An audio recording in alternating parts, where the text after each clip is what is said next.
Assalamualaikum warahmatullahi wabarakatuh. Halo anak-anak semua, semoga tetap selalu semangat untuk belajar ilmu pengetahuan alam. Nah, pertemuan sebelumnya kita sudah mempelajari tentang perkembangbiakan pada hewan dan tumbuhan. Untuk hari ini, kita akan belajar tentang pelestarian hewan dan tumbuhan. Seperti apa sih pelestarian hewan dan tumbuhan itu? Langsung saja yuk kita masuk ke pembelajarannya. Oke, anak-anak semua. Jadi, manusia memanfaatkan hewan dan tumbuhan dalam kehidupan sehari-harinya. Pemanfaatannya itu jika pada hewan berupa daging, bulu, kulit, dan tenaganya. Untuk daging biasanya dikonsumsi, diolah menjadi makanan. Contohnya kemarin pada saat Idul Adha, pasti anak-anak semua mendapatkan daging. Kemudian daging tersebut akan diolah oleh orang tua kalian yang menjadi makanan yang sangat lezat. Kemudian untuk bulu, bisa lihat bulu domba. Hewan domba itu diambil bulunya untuk dijadikan bahan jaket, karena bulu domba itu sangat tebal. Jadi, jika diolah menjadi jaket, maka jaket tersebut akan terasa hangat sekali. Dan selanjutnya, pemanfaatan bagian kulit hewan bisa dilihat. Terdapat barang-barang yang terbuat dari kulit hewan, misalnya tas, sepatu, ikat pinggang, dompet. Jadi, banyak sekali manfaatnya dan olahannya. Kemudian, untuk tenaga, jika kita lihat di sawah, pasti anak-anak melihat kerbau sedang membajak sawah. Nah, kerbau tersebut membantu para petani untuk membajak sawahnya. Jelas ya? Kemudian untuk selanjutnya pada tumbuhan, itu pemanfaatannya pada bagian akar, batang, ranting, buah, bunga, dan daunnya. Jika pada akar, bisa dilihat yang kita amati, akar itu dapat dari wortel. Karena wortel itu dari akar, itu dapat kita konsumsi, dapat kita olah. Wortel juga kaya berupa vitamin. Nah, selanjutnya pada batang. Batang pada tumbuhan dapat diolah menjadi perabot rumah tangga seperti meja, kayu, kursi, dan barang lainnya yang sangat bermanfaat. Kemudian, ranting.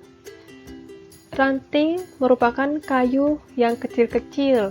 Itu dapat diolah menjadi pernak-pernik, aksesoris, hiasan kayu yang kecil-kecil. Atau dapat dijadikan api unggun pada ranting tumbuhan yang sudah kering. Begitu ya. Kemudian untuk buah. Buah tentu saja anak-anak pasti mengkonsumsi buah. Atau diolah menjadi suatu minuman seperti jus atau sup buah, es buah. Jadi ada banyak sekali olahannya. Kemudian untuk bunga dapat dimakan. Ada beberapa tumbuhan yang bunganya dapat dimakan. Ada juga bunganya diambil diawetkan untuk menjadi hiasan. Dan ada juga tumbuhan yang memiliki bunga itu dijadikan hiasan rumahnya. Kemudian untuk daun biasanya dimanfaatkan sebagai obat dan diolah untuk dikonsumsi menjadi makanan seperti sayur bayam, sayur kangkung, daun pepaya, daun jambu biji. Nah, jadi itu semua manfaat hewan dan tumbuhan yang digunakan manusia dalam kehidupan sehari-harinya. Tetapi alangkah lebih baiknya jika pemanfaatannya itu digunakan dengan cara yang bijak dan benar. Karena jika tidak digunakan secara bijak dan benar atau menyalahi aturan, akan menyebabkan hewan dan tumbuhan tersebut menjadi langka atau punah. Untuk mendalami penyebab hewan dan tumbuhan itu menjadi langka, punah, itu apa aja? Langsung saja yuk kita ke materi selanjutnya. Nah, selanjutnya, apa penyebab hewan dan tumbuhan menjadi langka dan punah? Anak-anak, ada yang sudah tahu tidak penyebabnya apa? Yang pertama yaitu melakukan perburuan liar. Perburuan liar ini merupakan pengambilan hewan dan tumbuhan secara ilegal dan bertentangan dengan peraturan konservasi. Contohnya menangkap ikan dengan menggunakan pukat harimau untuk mengangkat semua jenis ikan. Jadi ikan yang besar atau kecil akan terangkat semuanya. Dan tidak ada ikan yang tersisa. Akibatnya, populasi ikan menurun bahkan bisa menyebabkan kepunahan. Paham ya anak-anak? Kemudian selanjutnya, adanya penebangan hutan secara liar. Karena hutan merupakan ekosistem, jadi jika ditebang maka ekosistemnya akan rusak, sehingga hewan tidak memiliki tempat tinggal.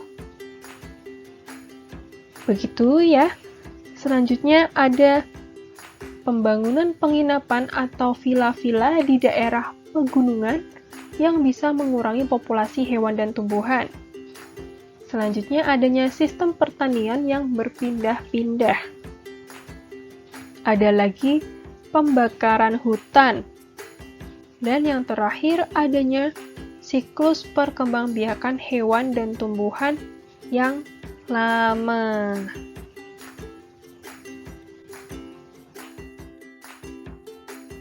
Setelah mengetahui penyebab hewan dan tumbuhan menjadi langka atau punah, anak-anak harus tahu apa yang harus dilakukan agar hewan dan tumbuhan tersebut tidak punah, yaitu solusi yang dapat dilakukan untuk melestarikan hewan dan tumbuhan. Ada apa aja? Yang pertama, tidak menebang pohon sembarangan. Kemudian, melakukan reboisasi. Yang ketiga, tidak melakukan perburuan hewan secara liar. Yang keempat, melakukan penangkaran hewan. Kemudian yang kelima, menghukum pelaku perburuan liar dan penebangan liar.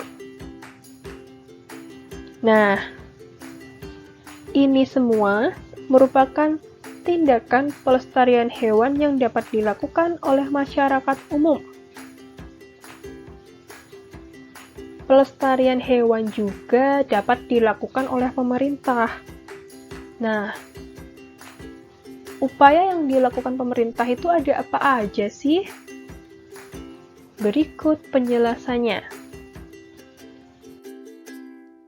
Jadi, upaya pelestarian hewan dan tumbuhan oleh pemerintah ada dua macam. Yang pertama, pelestarian in situ. Kemudian yang kedua, pelestarian ex situ. Ada yang sudah tahu tidak? Pelestarian in situ itu apa? Pelestarian ex situ juga apa? Berikut Ibu akan menjelaskan. pelestarian in situ dan pelestarian ex situ. Yang pertama, pelestarian in situ.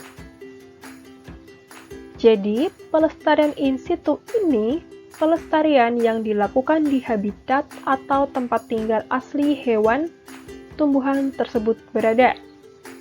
Contohnya seperti hutan lindung, suaka marga satwa, dan taman nasional. Di Indonesia, pelestarian in situ ada di yang pertama ada di Taman Nasional Ujung Kulon, Banten. Yang kedua, Taman Nasional Gunung Gede, Pangrango, Jawa Barat. Kemudian ada Cagar Alam Raya Pasi, Kalimantan Barat. Ada Cagar Alam Maninjau, Sumatera Barat. Ada juga Hutan Lindung Sungai Wain, Kalimantan Timur. Hutan Lindung Bening, Kalimantan Barat. Dan Taman Nasional Bunaken.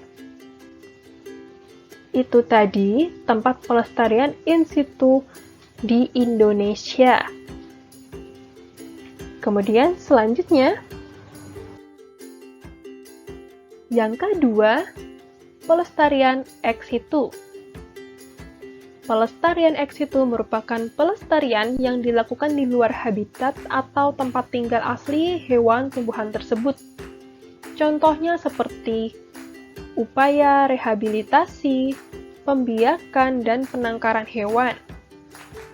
Di Indonesia, tempat pelestarian ex situ berada di yang pertama, Kebun Raya Bogor, Jawa Barat, Kebun Raya Eka Karya Bali, Bali, Kebun Plasma Nufta Pisang di Yogyakarta, kemudian Kebun Plasma Nufta Cibinong di Jawa Barat, kemudian Kebun Binatang Ragunan di Jakarta, ada juga Kebun Raya Batu Raden, dan yang terakhir ada Taman Safari Indonesia terletak di Jawa Barat.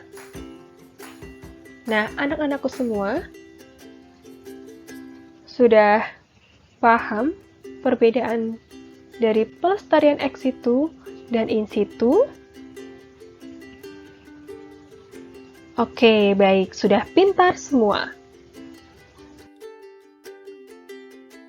Baiklah anak-anak, sekian pembelajaran hari ini. Jika masih ada yang kurang paham atau bingung, dapat menghubungi Ibu melalui WhatsApp atau dapat komen di video ini. Nah, pertemuan hari ini Ibu tutup. Sekian dan terima kasih. Sampai jumpa di pembelajaran selanjutnya. Wassalamualaikum warahmatullahi wabarakatuh.